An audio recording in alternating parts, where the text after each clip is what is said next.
ஐயோ போச்சே போச்சே. உள்ளதும் போச்சே. அப்படிதான்டா உனக்கு வேணும். அப்படிதான்டா உனக்கு வேணும். ஐயோ பழனிக்காக பாண்டியன் சொத்துக்களை எழுதி வச்சது பார்க்கவே சூப்பரா இருக்கு அப்படின்னு நீங்க நினைச்சீங்கன்னா நம்ம சேனலுக்கு உங்க பொண்ணான கையால ஒரு லைக்கை போட்டு சப்ஸ்கிரைப் பண்ணி ஆதரவு கொடுத்துருங்க அன்பு உறவுகளே. போடுறா இதை நம்ம என்னைக்கோ சொல்லிட்டோங்க. சொத்துக்களை பிரிச்சு வச்சிருக்கான் பாரு என் புருஷன் அப்படின்னுட்டு சுகன்யா கிட்ட கோமதி சொல்ற மாதிரி எல்லாம் போட்டுட்டோம். ஆனா இன்னைக்கு பார்த்தா அது அப்படியே அள்ளி கொண்டாந்து தெரிச்சிட்டாரு. ஆனா அப்படி இருந்துமே அந்த சக்திவேலு என்னத்த நீ சொத்தை கொடுத்துட்டா சும்மா எழுதி தானே வச்சிருக்கிற, பத்திரமா பதிஞ்சு வச்சுட்ட அப்படி இப்படின்னு பேசுறாங்க. ஆனாலும் பாத்தீங்கன்னா நம்பவே இல்ல. ஆனாலும் முத்துவேல் வந்துட்டு நான் பாத்துக்கிறேன், இன்னும் முழுசா எல்லாம் எழுதல அப்படின்னு பாண்டியன் குடும்பத்தை சமாளிச்சு அனுப்பி சமாதானப்படுத்தி அனுப்பி வச்சுட்டு சக்திவேலை வீட்டுக்குள்ள கூட்டு வராங்க. சுகன்யாவுக்கு மனசே இல்லைங்க.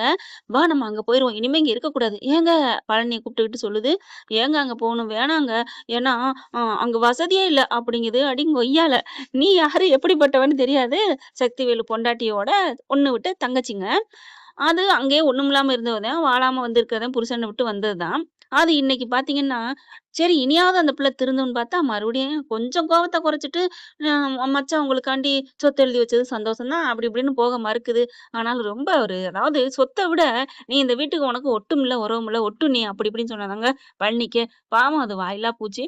இன்னைக்கு பொண்டாட்டியை கூப்பிட்டு கிளம்ப எவ்வளவோ கெஞ்சுறாங்க, வேணாம் வேணான்ட்டு வெளியில வந்துடுறாரு. இங்க பார்த்தா எல்லாம் பேசிக்கிட்டு இருக்கையில 3 பிள்ளைங்களுமே நிக்குதுங்க. சும்மா சொல்லக்கூடாது. பாண்டியன் பெத்த 3 முத்துன்னு சொல்லலாம். அப்படி இப்படி முன்ன பின்ன இருந்தாலும் அப்படித்தாங்க இருக்கணும். அதாவது முன்ன பின்ன சண்டைகள் வரும். ஐயனார் துணையில பாத்தீங்களா, மனுஷனா பொறந்துட்டாலே அப்படியே நேர் கோட்டா போ முடியாது. ஹார்ட் துடிக்கிறதுக்கு ஹார்ட் இந்த மானிட்டர்ல வச்சிருப்பாங்கல்ல, ஏத்த இறக்கமா போயிட்டு இருந்தா தான் இருதயம் சீரா இருக்குன்னு. அந்த மாதிரிதான் மனுஷன் வாழ்க்கையிலயும் கொஞ்சம் அது விபரீதமா ஆயிடக்கூடாது. சின்ன சின்ன ஊடல் கூடல் அது மாதிரிதான். இப்ப பாத்தீங்கன்னா உள்ளுக்க வந்ததையோட 3 பிள்ளைகளும் தங்கன்னு தான் சொல்லணும். மாமா கொடுத்ததை நாங்க ரொம்ப பெருமைப்படுறோன்ட்டு என் புள்ளடா அவன், என் புள்ள, நான் அவனை விட்டுருவானாங்கல மச்சான்னு வீட்டுக்குள்ள வராரு கட்டி பிடிச்சிட்டு ஓன்னு அழுக. சுகன்யா வாமா வா அப்படிங்கிறாங்க. அப்படியே நிக்கிறாங்க. உங்க தம்பி தான் இங்க வந்துட்டாரு, இருக்கட்டும், அவனுக்கு சேர வேண்டிய சொத்தி வாங்கி கொடுக்காம விட மாட்டோம் அப்படி இப்படிங்கிறாங்க. நீ வாடா இங்கே இருடா அப்படியே பாச போராட்டத்துல திளைக்கிறாங்க. அடுத்து இங்க பார்த்தா சக்திவேலுட்ட முத்துவேலு திட்டுறாரு, ஏன்டா அப்படி பண்ண, எதுக்குடா அப்படி பண்ணண்டு. அண்ணே நான் சொன்னதான் சட்டம், அதெல்லாம் முடியாது அப்படிங்கிறாங்க. முடியாதுடா, நான் சொல்றதான் சட்டம் அப்படின்னு சொல்லிட்டு வக்கீல வர வைக்கிறாங்க. வக்கீலுக்கிட்டையும் பேசுறாங்க.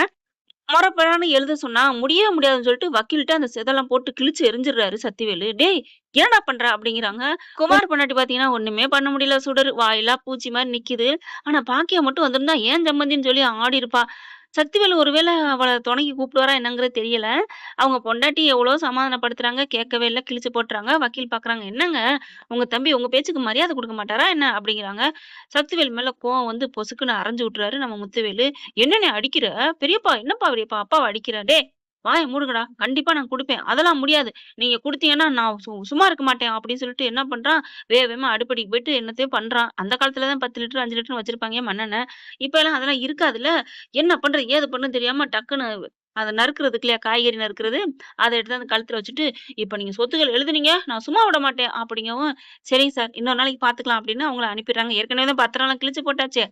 இந்த விஷயம் அங்க வீட்டுக்கு போகும்ல, பாஸ் ஆகாம இருக்குமா என்ன. அப்பத்தான் இருக்குது இல்லையா, மயங்கிட்ட சொல்ல மகிட்ட சொல்ல அங்க எல்லாம் கொதிச்சு போறாங்க. என்ன இவன் இந்த மனுஷன் இப்படி இருக்காச்சே, இவெல்லாம் ஒரு மனுஷனா ஆகி போய் அவங்க கத்திக்கிட்டு இனிமே இவனை சும்மா விடக்கூடாது, எப்ப இந்த அளவுக்கு ஆயிட்டானோ இவன் விட்டு வைக்க கூடாது அப்படின்னு கோமதி என்ன பண்றாங்க, பழனியை கூட்டிட்டு வக்கீல பார்க்க போறாங்க. பாண்டியனுமே போயிடுறாங்க. போயிட்டு கேஸ குடுக்குறாங்களா, அப்ப குடுக்கையில இவனோட நீங்களும் சேர்த்து குடுங்கம்மா, அப்பதான் சரி வரும். என்ன சொல்றீங்க, ஆமா, ஒரு புள்ளையவே இப்படி பண்ணிட்டு ஒரு இந்த மாதிரி பண்ணிருக்கானா ஏமா விடணும், இந்த காலத்துல பெண்களுக்கும் சம உரிமை இருக்குமா அப்படிங்கிறாங்க. பாண்டி பாக்குறாரு, உன் விருப்பம், அந்த எனக்கு ஒண்ணும் பிரச்சனை இல்லை அப்படிங்கிறாங்க. அதுக்கப்புறம் பழனி வந்துட்டு, அக்கா வேணாக்கா நீ சும்மா இருடா, இந்த அளவுக்கு அவன் எப்படி போயிட்டானோ ரொம்ப சண்டை வந்துருது இல்லையா, அதனால கை கலப்பெல்லாம் ஏற்பட்டதுன்னு தெரிஞ்சதுனால கேஸ போட்டுடுறாங்க. கேஸ போட்டோன்னே வக்கீல் நோட்டீஸ் வருது, இந்த மாதிரி எங்களுக்கு சொத்துல பங்கு தராம விரட்டி விட்டாங்க, கழுத்தை பிடிச்சு தள்ளினாங்க, ஒண்ணு எக்ஸ்ட்ரா தான் போடுவாங்களே பிட்ட. ஆடி போறாங்க. கோர்ட்டு கேஸ் வருது. முத்துவேலு கோமதிட்ட சொல்றாங்க, ஏன்தா அப்படின்னு. அண்ணே அவன் என்ன அளவுக்கு பண்ணிருக்காரு, வக்கீல் எல்லாமே சொன்னாருண்ணே, அம்மாவையும் அடிக்க போயிருக்காரு, என்ன நீங்க அப்படிங்கல, எல்லாம் தெரியுது, இதெல்லாம் சரிப்பட்டு வராதுண்ணே அப்படிங்கிறாங்க. சரிதான். நீ சொல்றது சரிதான். நான் கோர்ட்ல வச்சு நானும் பேசிக்கிறேன் அப்படிங்கிறாங்க. கோர்ட்லயும் வாதாட ஆரம்பிக்கிறாங்க. சக்திவேல் வந்துட்டு இந்த குடும்பத்த விட்டு அவ ஓடி போயிட்டா. இவனும் அவ பின்னாடியே ஓடிட்டான். எதுக்குங்க சொத்து குடுக்கணும்? அப்பதான் எல்லாரும் சிரிக்கிறாங்க கோர்ட்டுக்குள்ள வந்துட்டு. நீதிபதி பார்க்குறாரு. ஏப்பா நீ என்னப்பா பேசுற? லாஜிக்கா இருக்கா? ஓடி போயிட்டாங்கறக்காண்டி உங்க அப்பாவோட பிள்ளை இல்லன்னு ஆயிருமா? உங்க அப்பாவோட வாரிசுங்கிறனால தானே அவங்க வந்து நிக்கிறாங்க. அவங்க சம்பாரிச்ச சொத்து தானே நீங்க அனுபவிச்சிருக்கீங்க. இருந்தாலும் நாங்க கஷ்டப்பட்டு உழைச்சீங்க. ஆனா உங்க அப்பாவோட முதலீடு தானே வந்திருக்கு. உங்க அப்பாவோட அந்த வீட்ல நீங்க வாழ்ந்திருக்கீங்க. அவரோட சம்பாத்தியத்துல நீங்க சாப்பிட்டுருக்கீங்க. ஆனா அவங்க 2 பேரும் 30 வருஷமா கிட்டத்தட்ட 30 வருஷமா ஒரு யூஸ் கூட உங்க வீட்டையும் பண்ணல. உங்க அப்பா வாங்கிய சொத்துலயும் யூஸ் பண்ணல. அப்படி இருக்கையில அவங்களுக்கு தான் 3ல 1 பங்கு போகணும். உங்க 2 பேருக்கும் பங்கு தான் போகணும். அப்படின்னு வக்கீலும் வாதாட நீதிபதி சரிங்கிறாங்க. ஐயய்யோ! ஐயய்யோ! அப்படின்னு சொல்லிட்டு ஆடி போறாரு சக்திவேலு. அதனால எதுக்கு? ஏன் குடுக்கணும்? இவன்னு கத்த இங்க பாருங்க. சட்டம் அதான் சொல்லுது. சரி, ஓகே. அவங்க போயிட்டாங்க. ஆனா இப்ப நாங்களும் இல்ல அந்த வீட்ல. அதனால கூட பங்கு கேட்டாலும் அவங்க கேட்டாங்கன்னா குடுக்குறதுக்கு ரைட்ஸ் இருக்கு. ஆனா அவங்க அத கேட்கல.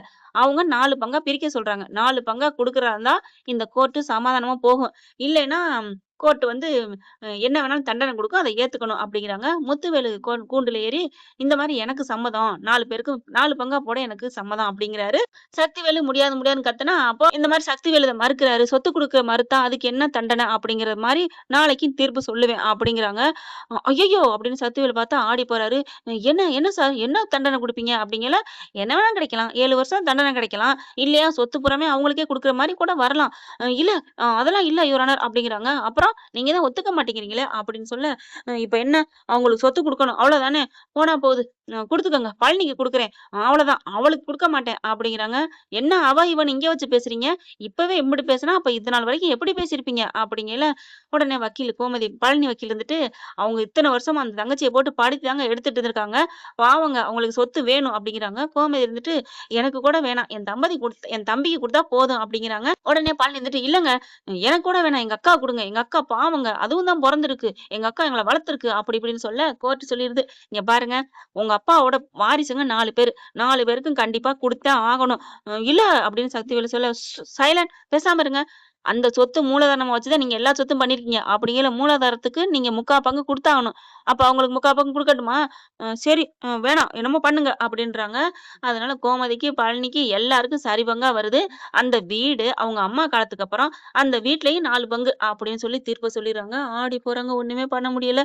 சக்திவேலுக்கு ஒண்ணும் சொல்ல முடியல. ஐயோ போச்சே! முன்னாடியாவது 3ல 1 பங்கு. இப்ப 4ல 1 பங்கு போகுதேன்னு அடிச்சுக்கிட்டு கிடக்க, சோனியாவுக்கு ரொம்ப ரொம்ப சந்தோஷம். அப்படியே அண்ணே அப்படின்னு சொல்லிட்டு கட்டி புடிச்சுக்கிறாங்க. அதுக்கப்புறம் நாங்க அந்த வீட்டுக்கு போலாமா? எங்களுக்கு பங்கு இருக்குல்ல அப்படிங்கிறாங்க. எப்படியோ பழனிக்கா வாங்கி குடுத்துட்டேன்னு அப்படியே வெளியில வந்து சொல்ல, அப்படியே பாண்டி, பழனி எல்லாம் கட்டி புடிச்சுக்கிறாங்க. மச்சான், மச்சான்னு சொல்லிட்டு ராஜி வந்துட்டு, "அப்பா உங்களுக்கு எதுவும் மனஸ்தாபம் இல்லையே?" "எனக்கு என்ன மனஸ்தாபம்? அந்த சொத்து உனக்கு தானே வரப்போகுது. உங்க அத்தைக்கு குடுத்தது." அவருக்கு அந்த நெனப்பு. ஏன்னா பொண்ணுக்கு போய் சேருது இல்லையா? அதனால, அதே மாரி என் சொத்த என் மகளுக்கே குடுத்துர்றேன்னு அப்படியே சொல்லிர்றாங்க. "அத பார்த்துக்கலாம்ப்பா. இப்ப என்ன அத பத்தி?" அப்படின்னு சொல்லிட்டு எல்லாரும் சந்தோஷம் அடையறாங்க. என்ன ஃப்ரெண்ட் இப்படிலாம் போனா நல்லா தானே இருக்கும். பார்க்கலாம் என்ன நடக்க போகுதுன்னு.